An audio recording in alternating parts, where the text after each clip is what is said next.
तो पाकिस्तान को लगातार दूसरी जीत मिली है और पाकिस्तान ने ये लड़ते लड़ते जीत हासिल की। हालांकि न्यूजीलैंड ने रन नहीं बनाए थे। न्यूजीलैंड ने जब 134 रन बनाए, आपको 135 चेज करने थे। एक बार फिर भारत की तरह लगा कि पाकिस्तान के सलामी बल्लेबाजों पर दारोमदार है, लेकिन देखिए बाबर आउट हुए, फ़खर जमान, मोहम्मद हफीज़ भी आउट हुए और जब रिजवान का विकेट गिरा और 4 विकेटें गिर चुकी थी, वहां लगा शायद पाकिस्तान फंस जाएगा। शोएब मलिक का तजुर्बा कम से कम ये था, उन्होंने अपने विकेट को रोक के रखा, मैच को एंड तक लेकर गए। इमाद वसीम आउट हो गए, लेकिन मैच जिताया पाकिस्तान को आसिफ अली ने।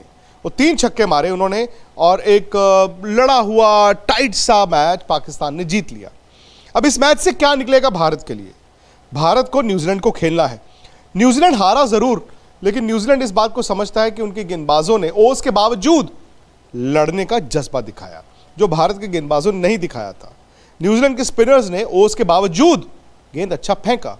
ईश सोडी राइट आर्म लेग स्पिनर और left arm spinner Mitchell Santner.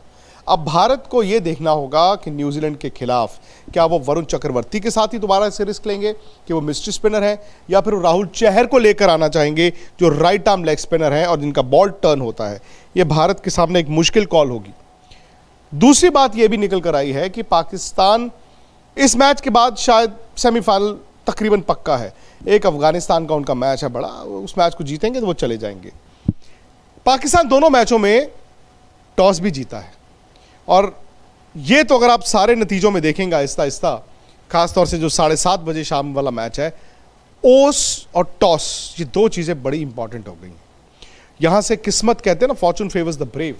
Pakistan brave तो रहा है दोनों मैचों में, उन्होंने जिस तरह से गेंदबाजी की है, उनके पास बेस्ट बॉलिंग लाइनअप है शायद इस वर्ल्ड कप का अभी तक का, लेकिन किस्मत भी उनके साथ रही है क्योंकि दोनों मैचों में वो टॉस भी जीते हैं। भारत को हरा दिया, न्यूजीलैंड को हरा दिया, वो पहुंच जाएंगे सेमीफाइनल। लेकिन अब इंडिया को करना क्या है? इंडिया को देखना है कि आज के मैच में न्यूजीलैंड ने क्या किया।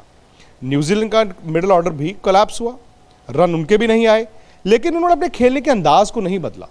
कम से कम वो रनों के लिए जा रहे थे और आज का विकेट थोड़ा सा मुश्किल था। उसके बाद जब पाकिस्तान के विकेट गिरते रहे तो न्यूजीलैंड मैच में बना रहा। शायद आसिफ अली ने वो जो 3 हिटें मारी, बोल्ट को, सऊदी को मारना आसान नहीं होता, मैच निकाल कर ले गए। लेकिन पाकिस्तान की टीम में डेप्थ देखनी होगी भारत को। आसिफ अली 7 नंबर पर बैटिंग करने आए हैं, 8 नंबर पर शादाब ने आना था और ये दोनों ठीक ठाक बैटिंग कर लेते हैं। तो अब किसी तरह से भारत को जो बैलेंस या फिर नीचे लोअर मिडिल ऑर्डर में वो सॉलिडिटी चाहिए या दड़ा मारने वाला बैट्समैन चाहिए, वो अगले मैच के लिए तैयारी करनी होगी। आसान तो नहीं होगा। हार्दिक पांड्या फिट हो गए हैं। अब हार्दिक पांड्या फिट हो गए हैं का मतलब क्या है टीम की 11 में, वो वक्त बताएगा, क्योंकि विराट ने उनको बैक किया है। विराट ने हमेशा कहा है जी हमें ये प्लेयर चाहिए, ये हमारा मैच विनर है। लेकिन दिक्कत ये है कि हार्दिक न सिर्फ फिटनेस बल्कि फॉर्म के साथ भी जूझ रहे हैं। तो ये इम्तिहान है और भारत को अगर तैयारी करनी है तो तैयारी करनी होगी ट्रेंट बोल्ट की। लेफ्ट आर्म फास्ट बॉलर, यही भारत की एक्लीज हील है और यही शारजाह में आज देखने को मिला कि उन्होंने गेंद दम से डाला।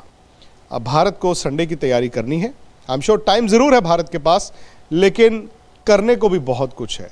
न्यूजीलैंड को भारत ने हरा दिया तो फिर उनकी भी सेमीफाइनल की टिकट तकरीबन पक्की ही समझिए। लेकिन 2 बड़े मैच हैं आज। एक इंग्लैंड बांग्लादेश का बड़ा मुकाबला मैं मानता हूं, क्योंकि इन कंडीशंस में बांग्लादेश इंग्लैंड को परेशान कर सकता है। उसके बाद नमीबिया और स्कॉटलैंड का मैच शायद बहुत बड़ा नहीं है तो हमारे ही पूल में, लेकिन इंग्लैंड बांग्लादेश मैच के पर सबकी नज़र रहेगी। तो आप क्या कीजिए, हाउसैट को डाउनलोड कीजिए। हाउसैट एक फैंटेसी ऐप है, best cricket fantasy app, user friendly है। आप कितनी भी टीमें बना सकते हैं और अगर आप पहली बार डाउनलोड करके रजिस्टर करेंगे तो आपको पहला गेम फ्री मिलेगा।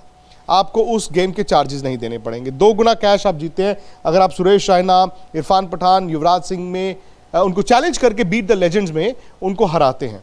बड़ा आसान है। हाउसैट को आप फटाफट से डाउनलोड कीजिए, रजिस्टर कीजिए और साथ ही साथ दोस्तों, अगर अभी तक आपने स्पोर्ट्स तक ऐप को डाउनलोड नहीं किया ज़रूर कीजिए। स्पोर्ट्स तक को सब्सक्राइब भी कीजिए, नोटिफिकेशन की घंटी भी बजाइए।